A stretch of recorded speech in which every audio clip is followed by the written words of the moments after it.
This is Chris Gunnis, UN spokesman's latest tweet. United Nations Relief Works Agency is overwhelmed in Gaza. We have reached our breaking point. Our staff are being killed. Our shelters overflowing. Where will it end? And here is his latest interview where he breaks down on live TV over the Palestinians being killed by Israeli shelling. The rights of Palestinians, even their children, are wholesale denied, and it's appalling.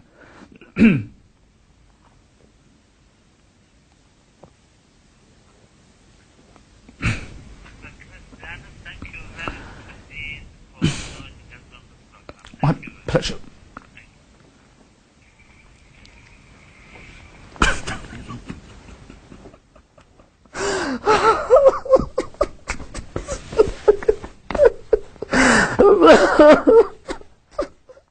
United Nations Relief and Works Agency condemns in the strongest possible terms this serious violation of international law by Israeli forces. Israel is intentionally targeting civilians. Americans can understand how white racists, how members of the KKK could intentionally target and murder black children. Apparently there's a mental block in our country not understanding that there are Jewish racists and they are intentionally targeting children.